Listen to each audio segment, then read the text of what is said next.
Pada dasarnya, siklus air adalah gerakan sirkulasi terbentuknya air di planet bumi. Dalam sirkulasi atau perputaran tersebut meliputi gerakan yang dimulai dari air laut menuju atmosfer dalam bentuk uap, kemudian kembali lagi ke bumi. Keberadaan siklus air ini pertama kalinya digambarkan oleh Bernard Manesi pada tahun 1580.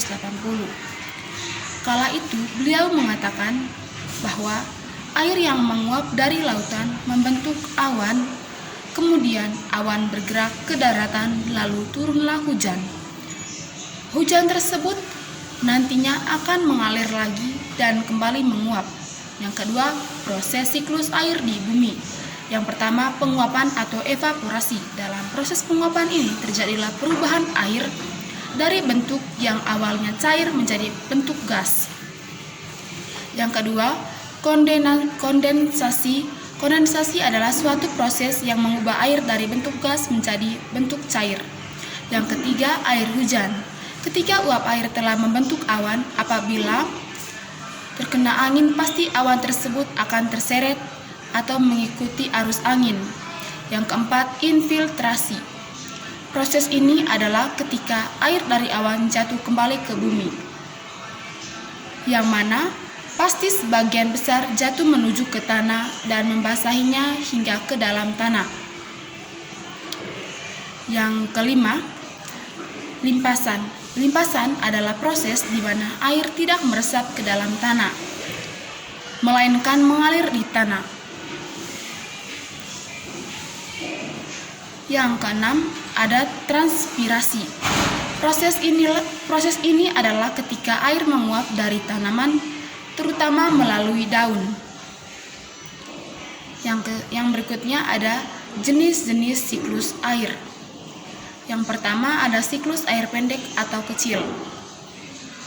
Siklus air pendek ini adalah siklus air yang berupa air laut menguap kemudian melalui proses kondensasi akan berubah menjadi butir-butir air halus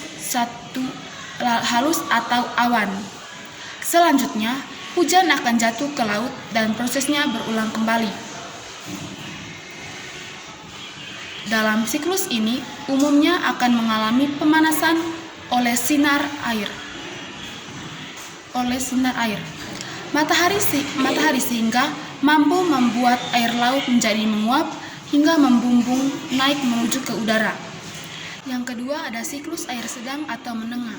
Siklus sedang ini berupa adanya uap air yang berasal dari lautan lalu ditiup oleh angin hingga bergerak sampai ke atas daratan. Setelah mencapai ketinggian tertentu, uap air ini mengalami proses kondensasi, membentuk butir-butir air dan berkumpul menjadi awan hingga jatuh di atas daratan sebagai hujan.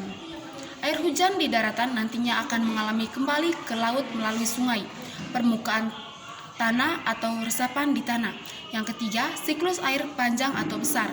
Dalam siklus panjang ini berupa adanya uap air yang berasal dari laut setelah sampai di atas daratan akibat dari terbawa arus angin akan bergabung dengan uap air lainnya. Uap air hasil gabungan tersebut tidak hanya melalui proses kondensasi saja, tetapi juga membeku hingga membentuk awan yang terdiri atas kristal. Kristal-kristal es ini akan terus turun menuju ke daratan dalam bentuk salju.